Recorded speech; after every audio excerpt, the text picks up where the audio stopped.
Mandy Moore from Maw, coming to you from coronavirus-stricken New York City. Nah, not really. It's New Rochelle. There's a quarantine.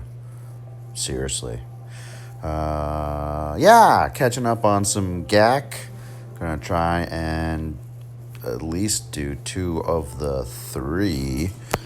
Starting with this one's against Roesty, auf Deutschland, from MC2, what that is really MC1, formerly of SF Jeddah.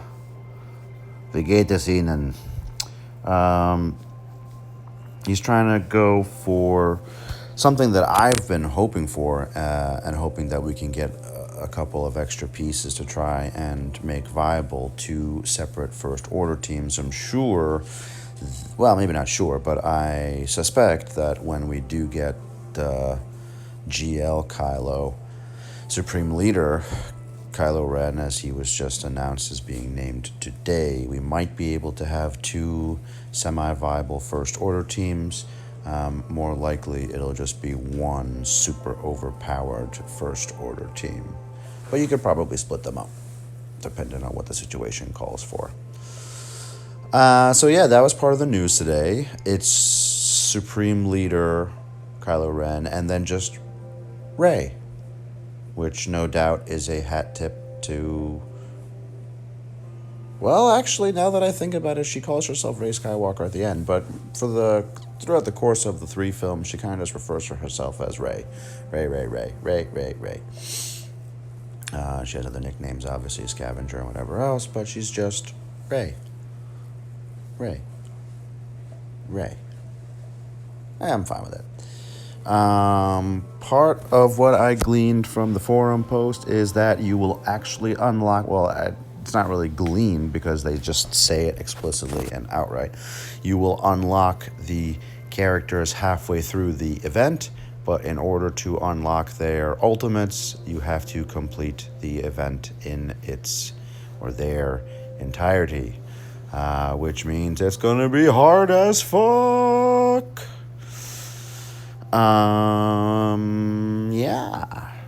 BB-8, we got a Relic 7. I already did that. Emperor Palpatine, we got a Relic 7. I did that. The only thing I haven't done is Relic 3, Old Fart Chewbacca. I'm missing a couple pieces of gear salvage. I don't really feel like refreshing until I get it, because my reset is actually coming relatively soon. My reset is at 9 p.m. Eastern, so hopefully I'll have it done by then, and I will be good to go. Haven't moved any mods, waiting to see exactly what the format is like and how difficult the format is before I even think about remodding anybody.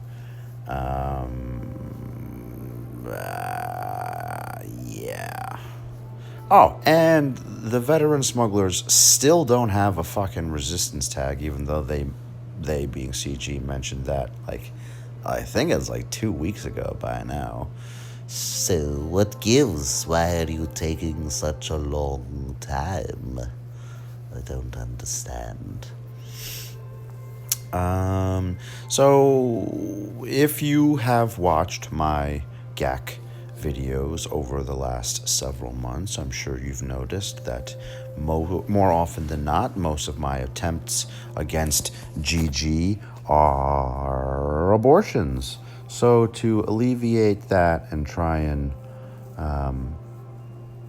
recoup some of my win percentage, or really loss percentages, against GG on the first go, I have now swapped Zaris to my Padme team, which pretty much makes any and all GG teams a joke.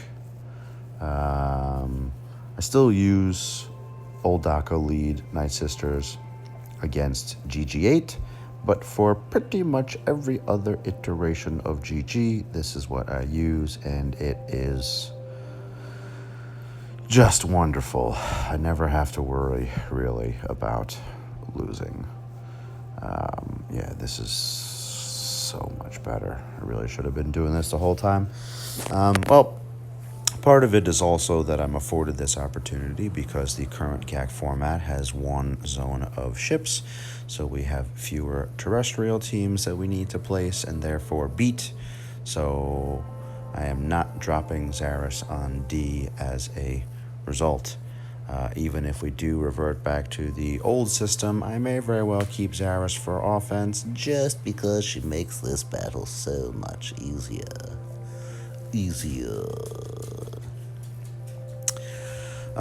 So yeah, a couple of really good packs dropped, a couple of really not good packs dropped.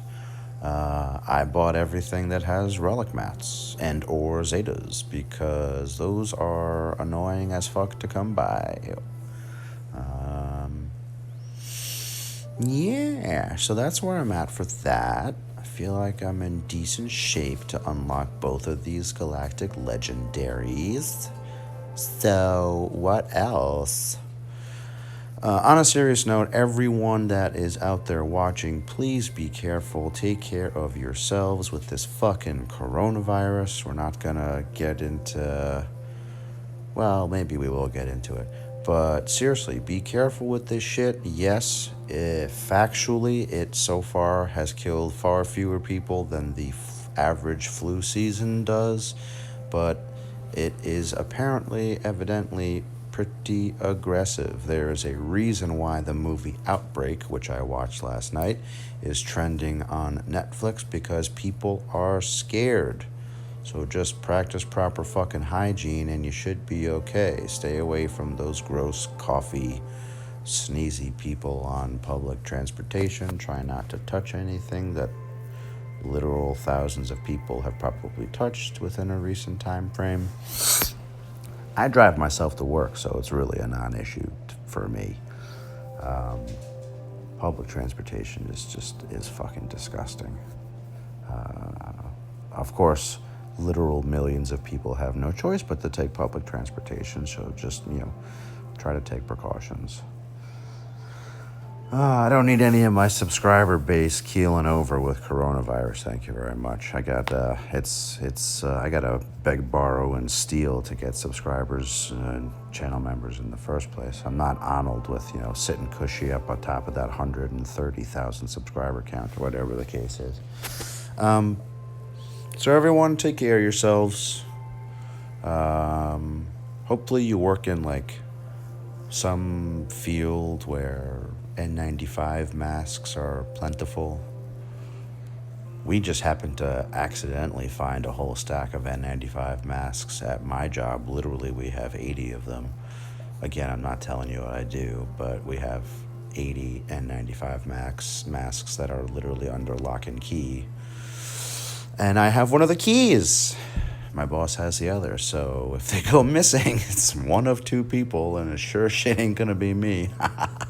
I like my job most of the time. So everyone just be careful. Take care of yourselves. Don't buy into all of the fear mongering that's going on. It is a serious situation. It is not as dire yet as many people would have you think. I'm honestly more worried about the stock market and the global economy because, Rose, stop barking at the neighbors, man. That's fucking rude. Because, global economy is going to take a hit. If you follow the financial news at all, you'll see that the Federal Reserve cut interest rates the other day. I knew that was going to happen. The president came out today and said that they're going to try and ease the burden of a number of people. A number of health insurance companies are waiving co-pays for members that feel sick and want to go get a checkup. So there's no reason not to try and take care of yourself and limit the spread of this disease.